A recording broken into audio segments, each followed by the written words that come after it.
The grand ballroom was humming, a symphony of clinking champagne glasses and the low I chatter was of the talking for that rich and girl over powerful. there, and you need But to cutting listen. through that symphony of wealth was a much harsher I sound. told you this would A man's happen. voice, It's your thick with responsibility now. pure disbelief and rage. "You're really with him?" Marcus snarled, his handsome face twisting into an ugly mask. I was He talking for jabbed a that girl finger over not there, at the woman in and you front need of to him, listen. but at the man standing calmly by her side. I The told you this would nobody? happen. The It's your pathetic dreamer responsibility I now. told you would never amount to anything? Elena stood tall, her spine like steel beneath the silk of her gown. The billionaire beside her, Julian, placed a protective arm around her, a silent, unshakable wall. She didn't flinch. Instead, she met her ex-husband's furious gaze, her own eyes clear for the first time in a decade. "You were wrong about him," she said, her voice quiet but ringing with the weight of unspoken years. "You were wrong about everything." Marcus just froze, his face a perfect picture of shock and possessive fury. How could this be happening? The timid, broken woman he'd thrown away was standing before him, radiant and whole, next to the very man he'd once mocked. How did she get here? And how did he, the failure, get her? It all started 3 years ago with a slamming door and a shattered life. 3 years earlier, Elena's world wasn't a grand ballroom. It was a cold, sterile apartment that felt more like a museum than a home. Every chair, every piece of art had been chosen by Marcus. Elena was just another one of his objects, perfectly placed to be admired but never really seen. Her life was a gilded cage, and she'd long forgotten how to even search for the key. Their marriage had been a slow death of her spirit. At first, she'd been captivated by Marcus's ambition and charisma. He was a rising corporate star, and she, a quiet architect with a brilliant mind, was proud to be his partner. She poured her ideas into his projects, sketching groundbreaking designs on napkins and brainstorming marketing strategies he'd present as his own the next day. He built his empire on the foundation of her talent, a fact he conveniently forgot as he collected awards and promotions. "It's a nice little hobby, darling," he would say, patting her head whenever she hinted at getting some credit. "But leave the real work to me. It's a man's world." Her world shrank to fit the tiny box of his approval. Friends drifted away, tired of his subtle insults. Her portfolio of architectural drawings gathered dust in a closet. She existed to be the perfect smiling wife at his corporate events, a silent accessory. He didn't see a partner, he saw property. The night it all ended started like any other. Marcus was hosting investors. Elena had orchestrated the whole evening, from the menu to the seating chart. Standing just behind him, she watched him hold court, charming and dominant. One of the investors, Henderson, pointed to a young, intense man standing alone near the balcony. "Who's the kid, Marcus? Looks a little out of his depth." Marcus glanced and let out a short, barking laugh. "Huh, that's Julian Croft. Has some ridiculous idea about sustainable energy. Thinks he can change the world with solar panels in a dream." He took a loud sip of whiskey. "I told him he should stick to shining my shoes. He'll be bankrupt in a year, a nobody with delusions of grandeur." The men around him chuckled. Elena felt a pang of sympathy for the young man, who seemed to shrink under their mockery. She'd seen his proposal. It wasn't ridiculous. It was revolutionary. It was brilliant. But, as always, she said nothing. Later that night, after the guests left, Marcus turned to her, his eyes holding a new, cold light. "The Henderson deal is closed. It's worth hundreds of millions of dollars. I'm moving to a new level, Elena, a level you just can't comprehend." She felt a flicker of hope. "We did it, Marcus. That's wonderful." He scoffed. "We? Don't be absurd. I did it. You cooked a nice dinner. That was your contribution." He walked to the bar, his back to her. "I've been thinking about my image, my future. I need a partner who reflects my status, someone impressive." A cold dread pierced through her. "What are you saying, Marcus?" He finally turned, his face blank. "I'm saying this isn't working. I'm leaving you, Elena. I've met someone. Her father is on the board of Henderson's company. It's a strategic alliance. You understand business." The way he said it, so clinical, so detached, cut deeper than any shouted insult would have. He was dissolving their marriage like a failed business venture. "A decade, Marcus," she whispered, her voice trembling. "We built this together. My designs, my ideas." "Your ideas?" He let out a genuinely amused, horrifying laugh. "You think your little doodles had anything to do with my success? You are a provincial little girl playing house. I've outgrown you." He gestured around the apartment. "This is all mine. The apartment, the cars, the accounts. Our prenup is ironclad. My lawyers will be in touch. They'll give you a small stipend to get on your feet, a severance package, if you will." He picked up a packed suitcase from behind the sofa, a suitcase she hadn't even noticed. He had planned this. While she was arranging flowers for his victory party, he was packing his bags. The humiliation was a physical blow. "You can't just throw me away," she pleaded. He paused at the door and looked back at her, not with anger, but with profound, soul-crushing indifference. "I can," he said, "and I am. You should have tried to be more valuable." And with that, he walked out. The slam of the door was the sound of her world shattering. The days that followed were a gray blur. The lawyers were as cold as he had promised. She was forced to pack her life into 2 suitcases. The dusty portfolio of her forgotten dreams was one of the first things she packed. She ended up in a tiny apartment with peeling paint and a window facing a brick wall, with just enough severance to cover 3 months' rent. She was alone and utterly broken, with Marcus's final words echoing in her ears. "You should have tried to be more valuable." He hadn't just taken her past, he'd stolen her future, leaving her convinced she had no value at all. Months bled into a year. Slowly, the fog of Elena's despair started to lift. Not because the pain vanished, but simply because she had to survive. She got a job at a small bookstore, where the scent of old paper and coffee was a balm to her soul. It wasn't a career, but it was a lifeline. Surrounded by stories, she slowly started to believe she could write a new chapter for herself. One rainy afternoon, the bell on the door chimed. A man shaking water from his coat looked up, and his eyes held a flicker of recognition. He looked familiar. "Elena?" he said, his voice hesitant. "Elena Vance?" Being recognized felt like a spotlight. "I'm sorry, have we met?" "Julian Croft," he said with a small smile. "We were at a dinner party about a year ago, at Marcus Thorne's apartment." The memory hit her like a punch. Julian Croft, the nobody. He looked different now. The desperate energy was gone, replaced by a quiet confidence. "I remember," she whispered, remembering the pity she'd felt for him. "I just wanted to say," Julian continued, his gaze earnest, "I overheard you that night. You were talking about the building's structural inefficiencies. It was brilliant. I actually used a similar idea for the foundation of my new headquarters." Elena just stared at him. Someone had heard her. Someone had listened, understood, and valued her words from a conversation she'd completely forgotten. You remember that?" she stammered. "A good idea is a good idea," he said with a shrug. Marcus was a fool to ignore the talent he had right beside him. He was a fool for a lot of reasons. "I read about the divorce. I hope you're doing okay." It was the first time someone had spoken about it with genuine concern instead of pity. A tear slipped down her cheek. "I am. Thank you."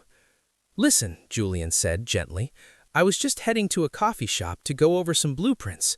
Would you like to join me? I'd love to get your opinion on something." Hesitantly, she agreed. 1 coffee turned into 3. He unrolled architectural drawings on the table, and he didn't just ask for her opinion, he listened to it. For the first time in a decade, she felt like a collaborator, not an accessory. That coffee was the beginning. Their meetings became regular. Julian encouraged her to dust off her old portfolio, seeing her designs not as doodles, but as the work of a visionary. He hired her as a consultant, and then, as her confidence returned, he gave her the seed money to start her own architectural firm. Their professional respect blossomed into a deep personal connection. He was everything Marcus wasn't: kind, patient, and fascinated by her mind. With Julian, Elena wasn't just seen, she was celebrated. The woman who'd been broken was slowly piecing herself back together, rediscovering a strength she never knew she had. Meanwhile, Croft Innovations, the company Marcus said would be bankrupt in a year, was taking the world by storm. Julian became a billionaire titan of industry, his face on magazine covers. The news eventually reached Marcus. He was at a golf resort when a colleague slapped a magazine on the table. "Can you believe this guy? Julian Croft, worth billions. Didn't you say he was a joke?" Marcus stared at the cover. There was Julian, confident and smiling. But it wasn't Julian's face that made the blood drain from his own. It was the woman beside him in the photo, Elena. She was looking up at Julian with a radiant smile, a smile Marcus had never seen. The headline read, "Billionaire innovator Julian Croft with star architect Elena Vance, the mind behind his new eco-campus." Star architect? A cold, bitter laugh escaped him. Impossible. His meek little Elena? And with him?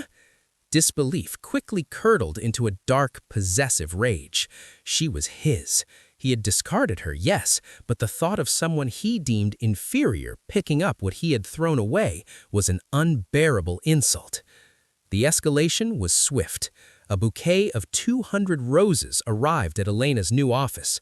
The card read, "I made a mistake. Let's have dinner. M." She threw him in the trash. Then came the calls. His voicemails shifted from fake remorse to frustrated anger. "Elena, pick up the phone. You owe me that much." Then they turned menacing. "Who is this Croft character? He'll use you. Only I ever truly knew your worth." One evening, Marcus was waiting for them outside a restaurant. "Elena," he said, stepping in front of them, ignoring Julian, "I've been worried." "There's nothing to be worried about, Marcus," she said, her voice steady. "Nothing to be worried about?" he sneered, finally looking at Julian. "You're with him? A flash in the pan. His luck will run out, and then what? You'll come crawling back?" He stepped closer to Elena. "I can give you your old life back, Lena. The apartment, the status, everything." "I haven't lost anything, Marcus. I've gained everything. Now please, get out of our way." The calm, absolute rejection seemed to break something in him. "Our way? There is no our. You belong to me. You were nothing before me, and you'll be nothing without me," he shouted. Julian stepped forward, shielding her. "That's enough, Marcus. Go home." Marcus looked at Julian as if truly seeing him for the first time, not as a dreamer, but as a rival who had stolen something precious. "You stay out of this, Croft. This is between me and my wife." "She is not your wife," Julian said, his voice dangerously low, "and you will not speak to her like that again." Defeated for the moment, Marcus stumbled back as he watched them walk away, Elena's hand securely in Julian's. It wasn't love he felt. It was the primal rage of a king whose prized possession had been stolen, and he vowed he would get her back and destroy Julian Croft in the process. The setting for the final showdown? The annual Foundation for the Arts Gala, an event Marcus once ruled like a king. This year, he wasn't an honored guest. He was a man on a mission, fueled by whiskey and jealousy, fixated on one goal: public humiliation. He spotted them across the ballroom. Elena was breathtaking. Julian was by her side, looking at her with such open adoration it made Marcus's stomach clench. They looked powerful, happy, unbreakable. He hated it. Waiting for his moment, he strode across the floor. This brought them back to that first explosive moment. "You're really with him?" Marcus snarled, his voice loud enough to turn heads. "The nobody? The pathetic dreamer I told you would never amount to anything? But Elena's calm reply, "You were wrong about him. You were wrong about everything," wasn't the whimper he expected. It was a declaration. And just like that, the stage he'd set for her humiliation became his own. "Wrong," he sputtered, his eyes wild. "I was never wrong. I made you. Everything you are is because of me. I gave you a life you could only dream of, and you threw it away for this charlatan." He pointed a trembling finger at Julian. "He stole you from me. His company is a house of cards, and I will bring it down. And you locked me out of the system. You stole my company," he roared, his accusations growing more frantic and unhinged. A crowd was now gathering. "No one stole me, Marcus," Elena said, her voice cutting through his tirade. She stepped forward. This was her fight. "I walked away. I walked away from a man who saw me as a decoration, a man who stole my work, my voice, and my spirit, and called it love." She looked at the powerful guests. "For 10 years," she said, her voice ringing with strength, "I was the silent partner in Marcus Thorne's success. The nice little hobby he mentioned, that was me, drafting the foundational plans for the Thorne Tower, a design he claimed as his own and won an award for." A collective gasp rippled through the crowd. The Thorne Tower was Marcus's signature achievement. "That's a lie," he yelled. "She's hysterical."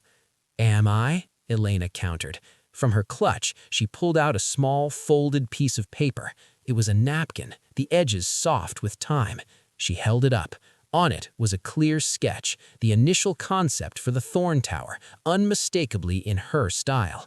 Dated a full year before you presented the official blueprints. "You told me you lost it, but I always keep a record of my work." She wasn't done. "You called Julian a nobody, but while you were mocking him, he was building a future. While you were building a monument to your ego on my stolen ideas, Julian was building a company that powers hospitals and schools. You create empty glass towers. He creates hope." You could almost feel the wave of humiliation wash over Marcus. He was exposed, his facade crumbling to dust.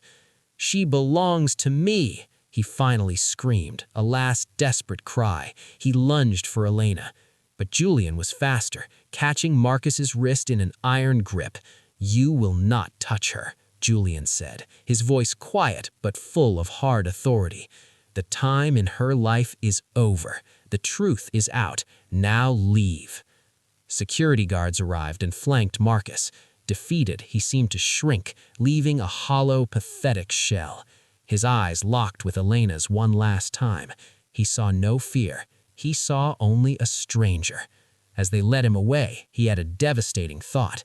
He'd thrown away a diamond, convinced it was a common stone, only to watch another man see its worth. The room was silent. Then someone started to clap. Soon the entire room filled with applause. It wasn't for the drama, it was for Elena. She turned to Julian, her eyes shining with tears of relief. He smiled, a soft, proud smile just for her. "I told you your voice was powerful," he whispered. He took her hand, and they walked out onto the terrace, leaving the wreckage of her past behind. The cool night air felt clean. "What now?" she asked, leaning her head on his shoulder. "Now," Julian said, wrapping his arms around her, "we build our own future, together, and this time you're the master architect." Elena looked out at the horizon, at a future she could finally see clearly. The wound had become a scar, a reminder not of the pain, but of the strength she'd found. Her reward wasn't the billionaire beside her, as wonderful as he was. Her reward was herself, whole, unbroken, and finally free to design her own life. What an incredible story of love, loss, and sweet, sweet revenge. If you enjoyed watching Elena's journey, be sure to subscribe to our channel and hit the notification bell. We have many more stories just waiting to be told. Drop a comment below and let us know your favorite part of Elena's story. We love hearing from you. And until next time, remember that sometimes the best stories begin right after the worst heartbreaks end.